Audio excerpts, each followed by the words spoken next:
We have Jill Ellis, the head coach of the U.S. Women's National Team. Jill, congratulations. A few words on tonight's match. Yeah, I think I was really pleased with how we committed to trying to play. I thought that after the first 15 minutes we settled in. Canada had a plan, and it was, obviously very direct. And, I think we just stayed with it and were persistent in trying to play. And then I think we started to move the ball very well. And, I think we deserved the win tonight. I thought we created more chances. And, I think it was obviously probably a fun game to watch in terms of competitive and combative. But, I think it was a good step in where we want to go with this team. Michael Lewis? Jill, you haven't given up an Olympic goal since 2008, qualifying goal. Outscored the opposition by a great amount. I know you're a coach, and you're never satisfied. What sort of improvements do you think this team has to make between now and Rio? And what would you like to see done between them? Yeah, the best thing we're doing is we're bringing in some of the top teams in the world to play, because I think we've got to continue to grow and evolve in terms of experience. We've got new leadership, we've got new players, so I think those things have to continue to come together. But I think, looking back just on terms of, we played the Victory Tour games, teams kind of came to play and got to play Brazil. We played some teams in here that bunkered. We played a team today that was, pretty direct for most of the game. So I think it's really exposing ourselves to all these different kinds of things that we could face and then improving on how we deal with it. And I think in terms of, I think there was some giveaways, but I think we can still move the ball even faster. I think we're a team that wants to penetrate on the ground first, and I think we started to get it going in the second half. So I think speed play stuff. I think defensively we did exceptionally well tonight. I thought our back line was great, having to deal with a lot pressed up against them, a lot of aerial battles. But then it's about working on us in terms of continuing to grow partnerships and relationships, and I think also deepen this roster. Question. We'll go to Charles Bohm here on the left. In the big picture, for you, are the labor relations matters hanging over the head of this program? Do you feel comfortable with where this program is moving in the big picture of things? Honestly, I haven't even thought about that. I think my job is to coach the team and coach the players, and I don't get involved in that stuff, which I think is a good thing. We'll go with Corey here in the front. Coach, Morgan Bryan named player of the tournament. She didn't even score a goal. Can you describe how important she is to this team and what she does? Well, I think if you look at today, she was exceptional. She solves pressure, connects passes, can help us in build up, can get forward. She's just so versatile and comfortable, and she changes our game in terms of tempo. I think her and Iran are building a good relationship. But I think she had a very good tournament, and I think tonight you saw her class in terms of how she can play and move the ball, and she helps us get through the lines very well. So tremendous tournament for her in terms of what she performed tonight. We'll go to Neil Davidson on the right.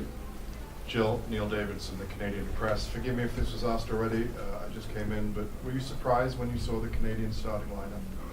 No, in terms of that, I didn't. I think. It was, I kind of felt that they were going to try and just, watching us play, I think they were going to try and press us. And I think size and pace was going to be a big part of the game plan. And it was. So in terms of that, no. I also think probably understanding that Sinclair had a bit of an injury, I figured she'd be coming in later and probably not starting and playing a lot of minutes in that.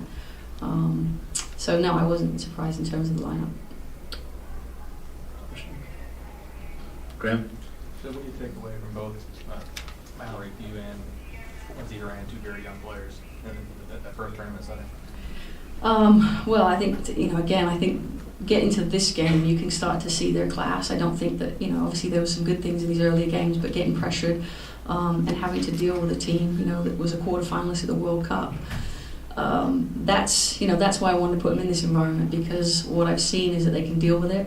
They can add things to our game. They add more tools, I think, to our team, and I just think they're a big part of how we want to try and move the ball. And so in terms of just their poise tonight, I think Mal got cooking there as the game evolved, and you can see the things that she's special at. And if we don't have Horan in the midfield, we're not going to be as class as we were tonight. So I think they are in a good place, and I think it's the next step for us will be obviously these games against England, France, and Germany for them.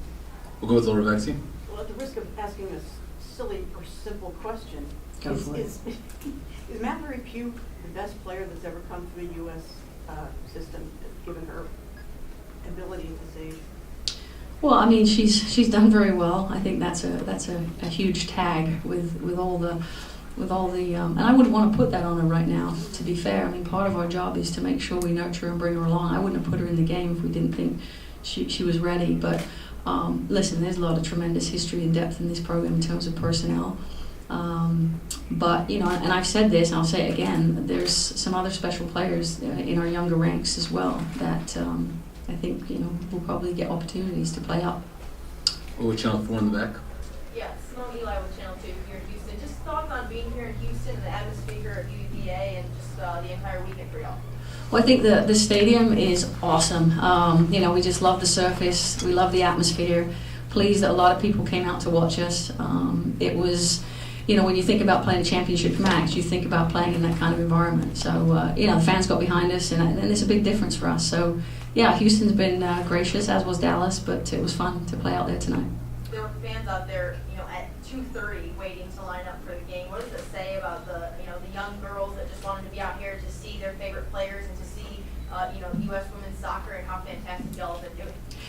Yeah, I mean, I think that's such a big part of our fan base. As I was walking up to get the medal, even the young ladies that were holding the medal, I said, "Are you guys players?" And they're like, "Nodding, yeah." And I think it's fantastic. It's fantastic for the community to see this up close and personal. And our fans have been tremendous always, but I think for the young women to come and see these girls, see our team play up close, I think is special. We'll go with Jorge of Centro Deportivo over here on the right. Coach, I just wanted to ask you if you feel as confident as probably you felt when you won the World Cup qualifier in 2014 that you might be able to win the Olympics? As confident or less confident? As confident or As more confident. because now you are the world champions with FIFA. I think this gives us confidence in terms of we had players that have been in high pressure moments, but this is such a new team. We have new leadership. I mean, people sort of don't realize that a lot of our top leadership is not with us, and so now players are having to grow in those roles. So I think that again, it's going to be a process. I feel like we have a good group of players, a good core that will continue to get better, and that's why I say to the players, it's always about pushing the envelope and getting better and better, because today won't win us the Olympics, and that's why the next game.